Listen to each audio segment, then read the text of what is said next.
Nah, tapi ditambah dengan kejadian SVB, kemudian kehati-hatian, dan modal Ventura ini juga menuntut dua hal tahun 2023. Yang pertama menuntut soal startup harus tetap tumbuh positif, tapi juga harus memiliki pendapatan yang positif juga, alias sudah labanya sudah untung, sehingga bisa lebih mandiri. Nah, ini yang menjadi tantangan bagi para founder startup, manajemen startup, bagaimana caranya bertahan tanpa terlalu banyak mengandalkan permodalan dari eksternal. Oke. Mas Bima, dengan kondisi ekosistem startup di Indonesia hari ini, apa yang harus disiapkan oleh pemerintah untuk antisipasi dari semua yang sudah Anda jelaskan tadi?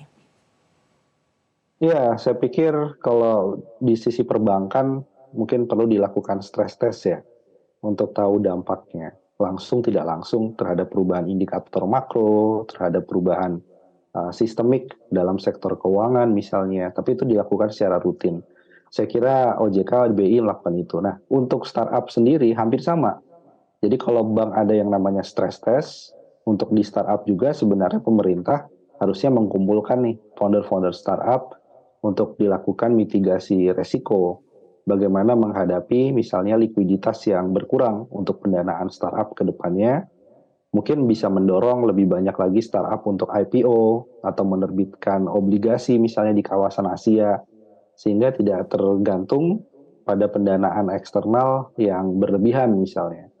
Nah, itu salah satu mitigasinya. Kemudian juga melakukan perubahan-perubahan strategi bisnis, melakukan berbagai layanan inovasi, dan juga mungkin harus bilang bahwa ya kita mengurangi lah bakar uang atau mengurangi promo diskon yang terlalu eksesif. Karena promo dan diskon itu dibayar juga oleh modal Ventura. Kalau modal Venturanya bermasalah, maka bisnisnya bisa tidak berjalan karena masih mengandalkan promo dan diskon secara berkepanjangan. Jadi ini bisa merubah banyak saya kira skena ataupun ekosistem dari digital dengan kejadian SVB. Ini semua kita harus hati-hati ya, tetapi tetap tenang, dan itu yang dibutuhkan dari respon pemerintah. Saya kira sejauh ini pemerintah belum mengumpulkan para founder startup, para CEO startup juga di Indonesia. Di India sudah dikumpulkan.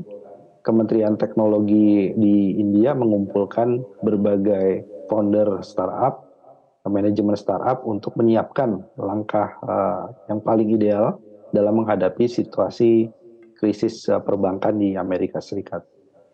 Jadi bisakah kita memahami kalau dari skema bakar uang, skema dan juga skenario mekanisme yang ada di dalam modal Ventura berikut startup di Indonesia ini resikonya tinggi untuk kebangkrutannya dari yang Anda jelaskan tadi, Mas Bima, benar begitu?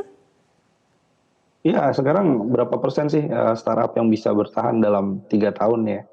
Itu kan ada statistiknya. Memang secara alamiah yang namanya bisnis startup adalah bisnis dengan resiko tinggi. Tapi saya pikir sisi positifnya dari perbankan yang ada di Indonesia ini kan 3 tahun terakhir banyak mereka membuka modal Ventura, dipisahkan menjadi anak usaha sendiri. Tujuannya agar penyaluran pinjaman ataupun penanaman modal secara langsung itu tidak melalui induk perbankannya. Jadi banknya lebih secure, lebih aman, mitigasi resikonya tetap dijaga. Sementara untuk yang permodalan startup diserahkan kepada anak usahanya.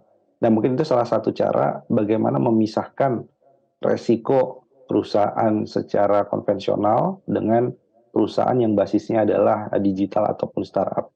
Sehingga resikonya tidak menular kepada induk perbankan. Oke, yang penting lainnya juga Mas Bima soal lapangan pekerjaan karena banyak fresh graduate yang tertarik sekali untuk bekerja di startup. Kalau di hari ini melihat kondisi sekarang ini, apakah ini masih possible untuk dilakukan atau seharusnya sudah berubah haluan lagi? Ya, saya masih melihat bahwa gap untuk keahlian digital di Indonesia ini besar sekali. Ada salah satu studi yang bilang bahwa kita butuh 9 juta orang untuk mengisi ekosistem digital. Jadi mungkin angkanya tidak berubah, bahkan lebih tinggi dari 9 juta orang untuk mengisi ekosistem digital itu. Terutama untuk pekerjaan yang disebut pekerjaan menengah ya, semi skill, kemudian pekerjaan yang lebih canggih lagi. Membuat AI, membuat program, kemudian membuat UX. Dan itu Indonesia sangat kekurangan talenta di situ. Nah, jadi diharapkan sebenarnya peluang bisnis di startup itu masih terbuka lebar, lapangan kerja itu terbuka lebar, tetapi model bisnisnya tentu harus dirubah. Model produknya, kemudian inovasi layanannya tentu harus dirubah dari startup yang kita kenal dalam kurun waktu 5 tahun terakhir. Nah, itu salah satu caranya bagaimana pemerintah mendireksikan atau mengarahkan startup-startup ini untuk lebih bisa bertahan dan kemudian bisa punya bisnis berkelanjutan sehingga banyak menyerap tenaga kerja lokal lebih banyak lagi. Oke, Mas Bima berarti ini masih harus dilakukan lebih banyak lagi perbaikan dan juga ada edukasi dan juga campur tangan pemerintah di dalam ekosistem startup ini. Nah, tadi kita bahas tentang ada bangkrutnya SVB, kemudian ada krisis di Amerika Serikat, hampir krisis mungkin. Apakah ini bisa akan terulang lagi krisis 2008? Itu yang ditakutkan lebih banyak lagi pelaku usaha di Indonesia? Ya, kita masih terlalu dini ya untuk menyimpulkan apakah ini akan mengulang, tidak mengulang 2008 ya, karena memang situasinya pada saat itu 2008 itu memang situasi krisisnya kan berasal dari perumahan. Tentu ini beda, ini perbankan yang berkaitan kepada kripto, kepada digital. Jadi mungkin penyebabnya pun juga berbeda. Tentu tidak semasif dari sisi hipotek perumahan ya 2008. Itu penyebabnya beda. Yang kedua, ya kalaupun misalnya terjadi rentetan domino efek, itu lebih ke startup ekosistem digital yang sebenarnya porsi terhadap perekonomiannya tidak terlalu tinggi dibandingkan sektor properti. Kemudian yang ketiga juga sudah dijawab oleh OJK bahwa tidak perlu mengkhawatirkan dampak langsung kepada perbankan. Dan memang kalau melihat beberapa kinerja perbankan kita labanya besar, kemudian juga dari segi kecukupan modal juga tinggi, tebal sekali modalnya gitu. Jadi NPL pun juga bisa dijaga. Sebenarnya kita tidak perlu mengkhawatirkan seperti 2008, tetapi kita harus memantau terus nih. Setelah Oke. SVB, Signature Bank, apalagi bank yang kemudian perlu mendapatkan pengawasan ataupun penyelamatan di Amerika Serikat dan negara-negara lain yang terdampak karena situasi masih tidak menentu. Oke, situasi masih tidak menentu. Di sektor perbankan masih relatif aman. Kalau untuk aset kripto, Mas Bima, karena juga banyak orang memiliki aset kripto di Indonesia. Ya, Indonesia salah satu pemain kripto yang paling tinggi juga volumenya, jumlahnya, entitasnya. Itu dibandingkan negara-negara lain, bahkan di kawasan Asia, kita salah satu yang juara.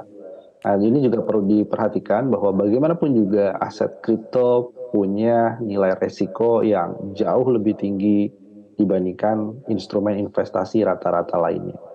Sehingga memang harus terus memantau bagaimana perkembangan dari Signature Bank terutama yang bermain di aset kripto itu bisa berdampak juga kepada winter, kepada tekanan di aset kripto. Jadi sekali lagi saya sih selalu menyarankan kalau untuk aset kripto pelajari dulu ya initial offeringnya, kemudian pelajari white papernya itu, pelajari resiko-resikonya dan bagaimana tren secara global. Sehingga memang investor yang masuk ke aset kripto bukan ikut-ikutan, tapi dia juga memahami ini kan ekosistem kripto cukup luas. Tapi yang bisa kita pelajari adalah naik turunnya aset kripto, kejatuhan Signature Bank. Itu mungkin market yang bergerak iya, tapi yang kita bisa ambil adalah teknologi di belakang aset kripto, blockchain, NFT dan lain-lain turunannya itu masih tetap relevan. Tidak hanya untuk aset kripto sendiri, tapi pada industri secara luas. Nah, ini kita bisa ambil intisarinya bahwa aset bisa naik, bisa turun, tentu semua ada resikonya, tapi teknologi di belakang startup, di belakang aset kripto ini yang bisa diadopsi, dan itu yang membawa manfaat ekonomi jauh lebih luas dibandingkan pasar yang naik turun. Baik, jadi memang baru terjadi, tapi pemerintah harus siap sedia dan juga harus menyiapkan segala kemungkinan resiko yang bisa terjadi nanti karena efek bangkrutnya SVB ini. Terima kasih Mas Bima Yudhistira, Direktur Selios sudah memberikan informasi pagi hari ini untuk pemirsa Metro TV.